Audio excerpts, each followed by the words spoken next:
Do you know your suffering can be a powerful tool? My guest says suffering carries great wisdom and insight if you're willing to go and look deeper. On today's episode of Coffee with Tea.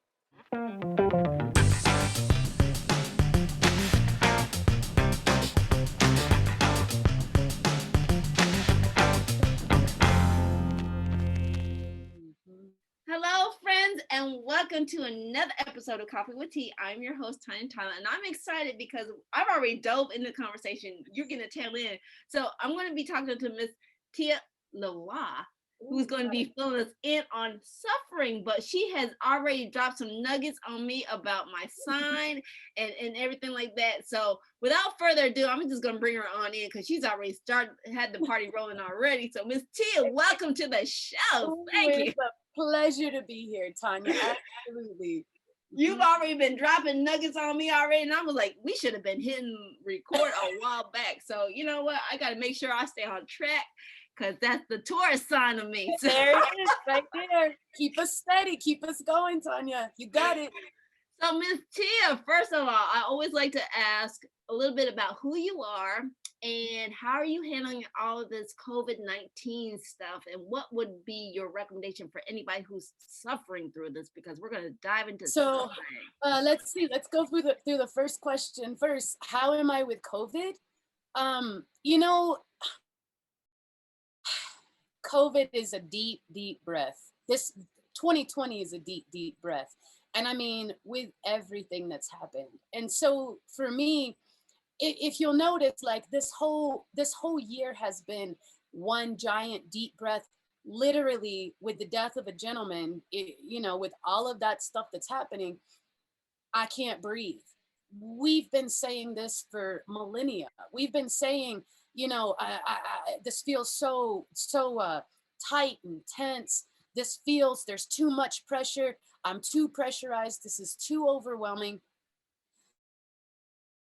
The whole world having a majority ideal that we don't have enough time to do a thing, or there's something big and bad and scary waiting for us. And so I think that COVID and everything that's happened this year has been for 2020 has been this giant realization for us. You can't have that many people saying, well, I'd love to do this thing, but I don't have the time. Enough people get together and say, I don't have the time. Well, eventually the world is going to do something to reflect that. So for COVID, I mean, I can say that it's been really good for business. There's been a lot of people that have had to sit at home. And if you are someone in your life that has been going for years and decades, then you have a breather. But now that you have a breather, what are you going to do with it? And so what happens is when you don't have all these distractions and you don't have all of these things that you have to get going, you have this moment to, and in that breath, that can get a little scary for people who aren't used to doing that kind of work. Somebody who's used to doing a 8 to 6 kind of job is not the person that is usually in the headspace that they've got to take a look at themselves. But here's 2020 giving us this, moment to take a look at ourselves. So I'm good with COVID. I don't want anybody to die. That's not, ever an intention. And so the people who have experienced coronavirus, something that's really interesting, Tonia, this whole thing, like it started out being called the coronavirus, and corona in Latin means crown. And there are 3 groups in our history that just 3 that I've looked at. I'm sure there's plenty more. You have this group of people so many thousands of years ago called the Gnostics. And you have this other group of people called the Essenes. And then you even have this group of people in the Incan culture in Peru called the Laika. And all 3 of these groups of people, seemingly unrelated, they all literally were working towards making themselves better people. The Gnostics called it living angels. And so you have the Gnostics, the Essenes, the Cathars, the Laika. There's several. So their big work was to get to this place where you were a shining, emanating, illuminated being, the angels on earth. So what each of those cultures called that ritual had something to do with the crown. the king receiving the crown upon the head. Each of these different, I just kind of look at something like coronavirus and it's like, well, why would you call it coronavirus? Where does that crown part come from? What if this is our big initiation? What if this is the thing that we've all had to go through in one way or another? We all know somebody that's affected by it. Most of us are affected by it in one way or another. And so what if this is just that old initiation coming through the channels that it could come through at this time? That's where I'm at with it. So coronavirus, like, I'm grateful for the blessings of what it's brought. It's got people to take a moment to breathe. It's got people calling their loved ones more often. It's got people being more open with themselves. It's gotten people being more authentic. It's got people questioning their purpose. So, for me, it's a blessing in that. So that's where I'm at with. Right. I I always had to ask you because, like I said, you always bring a new perspective on some things that maybe, like, so we always need to hear or just reflect upon. So I thank you for that. Yeah, absolutely. Thanks for receiving it. Some people don't want to hear things. Some people, my grandmother's my best friend, and she's my number one guardian angel now. And one of the biggest things that she used to ever say was, any man who is unwilling to listen to the opinions or the perspective of another person apparently does not have enough faith in their own. And I always thought, like, whoa, that's a big one. Thanks, Mima. So I just live by that. Like, I want to hear other people. I want to hear their perceptions. So thanks for doing what you do in this work, because you're on your path. You're doing your thing too, Tonia. It's good. I'll receive that. Thank you. Yeah, girl. So reflections. I love it. Like I said, we had this talk about you being the calming spirit. I was like, and I'm all that hyped up, and you're like, So it's like, but we're gonna really get into why we're talking about suffering, and this was something that I always like to ask people, like, what do they want to talk about? And you brought up suffering. So what's the one thing that you really want to talk about that people are just don't maybe understand about suffering? So I really feel like we've taken this concept of suffering, the experience of suffering, and we all suffer. We all go through something. I've been around this world several times, and I've never crossed paths with somebody who doesn't have a story about suffering. A lot of times I notice that people take suffering as, well, this is just the hand that I was dealt. And it's like, well, stop, put the brakes on. Like, what does that even mean? This is the hand that you were dealt. And when I'm working with clientele that have like physical ailments and diseases, even they say, well, this was God's work. And it's like, well, what if this is your big test? Like, what if this is like the initiation of a coronavirus? Like, what if this is here to show you what your strengths are and what you could use, what you can refine and make a little stronger for the next time? So for me, suffering is this thing that people have taken in as just something to be endured. And I don't see it like that. I've had things happen in my life where, you have those near-death misses and stuff, and you say, whoa, let me pay attention to that. Or next time I'm going to listen to my intuition when it gives me that intuitive encouragement. So suffering is like that. Suffering can actually be a tool, a really great teacher, because I feel, and what I've seen and what I've trained in and who I've studied under, suffering is a state of being, right? It's an emotion that we feel, like sadness, because sadness usually goes along right in hand with suffering. It's also a feeling like hilarity or humiliation or happiness. So if our emotions can teach us what our perspectives are, then suffering can also show us the story that we've been writing about something, but also where we stand in this moment, and then also what we can do to refine and change that perspective so that we can literally move up out of suffering. That's a big one. When the Buddha was on earth, when Siddhartha Gautama, before he became the great Buddha, when he was on earth, he was born a prince. He wasn't born into a life of poverty or destitution. He was a prince. And he had to go against everything that his father laid out in front of him, all of the subjects of his kingdom. He had to go against all of that by making his own decision and saying, you know what, I want to end suffering in this world. So he had this great idea that He was going to go meditate harder. He was going to go into the scary places. He was going to go sit with the shadows. He was going to attain his enlightenment so that he could end all suffering. For me, I kind of look at things, not that I'm comparing myself to the Buddha, but I look at things as, all right, we go through this stuff and then we suffer in it. And then not only that, but we carry that load, it gets really heavy. And then it affects all of our current and future relationships, including the one with ourselves. So when we're suffering, if we're just enduring that suffering, what you're ultimately doing is you're putting yourself into a slower and slower vibration, which then opens you up to sickness, illness, disease, toxic relationships, like all of these things. But I don't even see those as bad. I see those as catalysts as well. Everything that's happening is a lesson in refinement. And I found that my life got a lot more freeing feeling because we're already free. But I started unhinging from those conditions when I stopped looking at things as, well, this is just something I have to endure. Well, this is just the hand I was dealt.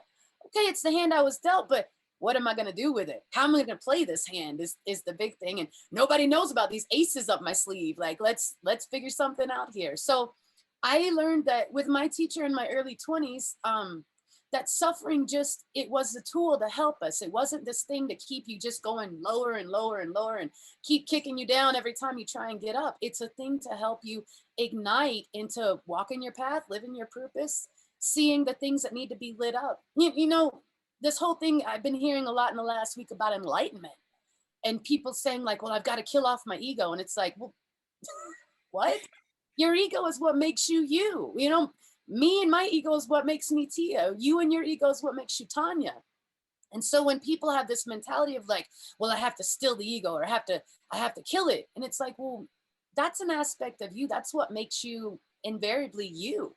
So for me, it's not about killing anything off, you know, anything like that. It's just simply, let's go sit in these quiet places and let's find the stories of ourselves. What's the story of your fear? Where did your fear come from? What's the story of your humiliation? A lot of times with my clientele, I will tell them, you know, in the very beginning, I'll say, well, what's the story of that? And they'll say, well, I don't know where to begin. And I'll say, well, when was the last time you lost your presence? When was the last time that you literally, and it wasn't pretty, you lost your presence, head spinning around like peace looks like, but when was that? And they'll say, well, you know, I had an argument with my significant other, I had an argument with my kids, or had an argument with my best friend. And it's like, yeah, but why did you react in that argument the way that you reacted? Well, I don't know. Okay, well, take me there, take me through it. They walk me through the conversation, and you start seeing how the early moments where someone suffered in their developmental years as children, whatever, in those early times, we go through situations and experiences. Some people call them traumas. Some people call them suffering. Some people call them great catalysts. And so you start looking at the story from, well, when was the last time that you experienced whatever it is that we're talking about? And then you just keep going further back. Well, why did you react that way? Well, why did you say it? Well, my mom used to do that, or that's the way I used to get out of trouble with my dad, or whatever it is. And so there's your suffering. Here's your story of your suffering. Here's the story of where you are. And now you've just made a straight line, and now you can see things with a little more clarity. That's a big one. Well, Miss Tia, I love how you're sharing the thing, and I want to really like leave something with the listeners that maybe they can start paying attention to. And what I'm hearing from you is you ask a lot of questions, not of just of others, but for yourself, for your thinking. So where did this really come down to, like asking questions, like constantly asking these why? So do you know it's how deep do we need to go and with these why questions? You know, as deep as you want to, you know, and I mean, literally it's rabbit holes on rabbit holes, like bring a miner's lamp and pack a lunch, because it's going to be, you're going to be there for a while. You know, the biggest thing about people going down those rabbit holes and asking themselves questions, because think about it. How many people in your lifetime growing up listened to you? Some of us have nobody. Some of us maybe had a grandmother or mom that, you know, would listen when nobody else was. How many times in your life growing up were you told how different you were? Or that word, black sheep, like how many times did that happen? And in that, you know, how did you react or respond to it? Because in those early years, it's important to listen. And if you weren't listened to as a kid, what happens later on is you get throat stuff, because all this stuff affects your body. People who have thyroid issues, hyper or hypo, people who have like mysterious days where their voice just leaves them and they don't get sick. They just, the voice leaves for a couple of days. That's all stuff about not being heard, not being listened to. And when I first started doing my business 19 years ago, that was one of the big things with my teacher is he says, you have got to learn to listen. And I said, yeah, but I've got all this really good advice and I want people to hear and it's going to be great. And he says, that's not how to get it across to them. You don't talk at people. You ask them questions about themselves, and then you translate that from your heart's perspective, and then you throw the seed wherever you feel like you can. So for me, it was just, going through a life where I didn't feel like I was really heard, and I knew that the adults around me were lying to me about things. I mean, I just had that uncanny sense, and no one ever tried to shut that down. So I guess it just kept developing. And even if it had tried to be shut down, like I'd still go work through it because I'm that stubborn. Probably because I hang out with a bunch of Tauruses as well. Mm-hmm.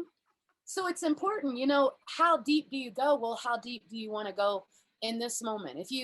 If you're looking to tell your listeners about like an exercise or a tool to have, write down your ailments, write down your physical ailments. Do you get migraines all the time?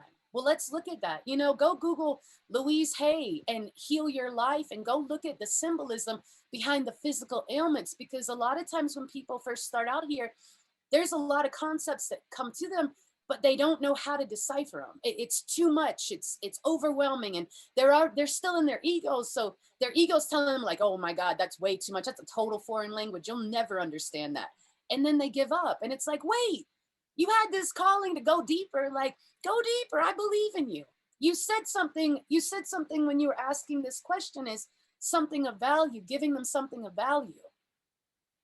You, me, aliens coming down on a UFO, Jesus, whoever, we can't give anybody anything of value until that person is choosing to value themselves. That is number one. Number one.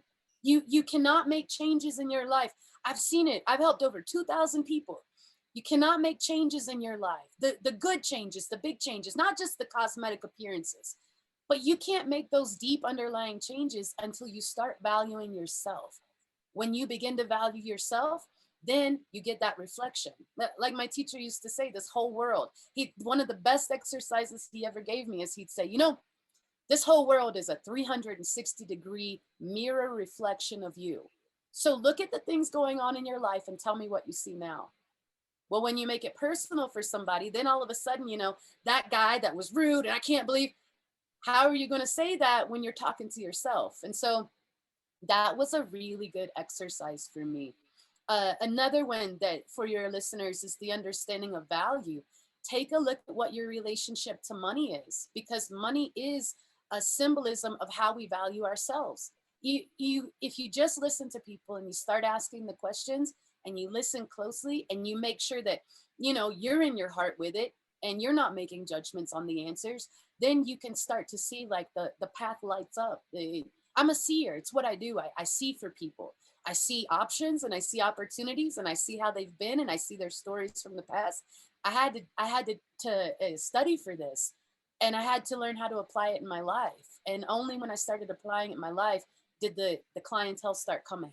And when that happened, it was like, oh, okay, we're on to something here. So if I treat myself better and I value this work and I put my number on it and I hold that in value, you mean people are going to show up and pay me for this?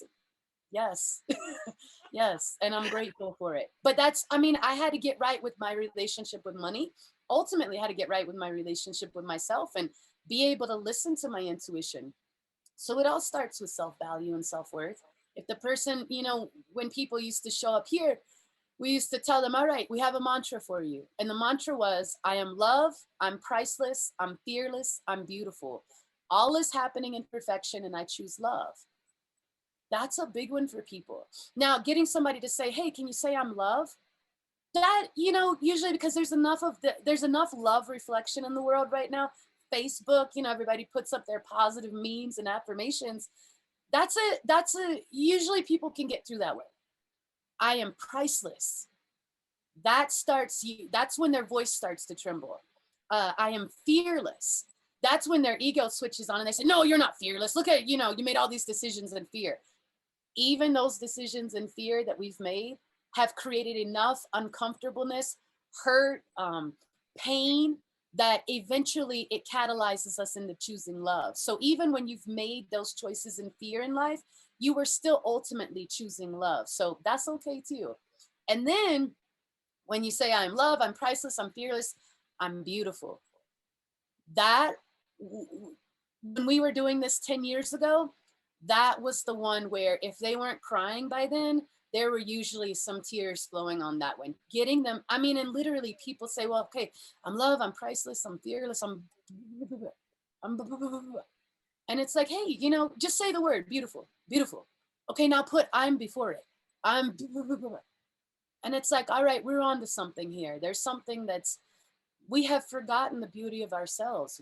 You got to understand, if you're looking at the world as a mere reflection, then anything beautiful out here that you see is just seen by the beautiful that's in you.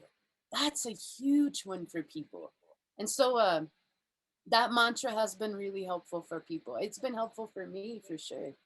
Well, I hope thank you this answers again. your question, Tonia. I see Well, it's it going does. on. Like I said, I'm just taking it all in. I'm just like, so Thank you. I'm fascinated by everything that you're sharing. So I'm not telling you anything new.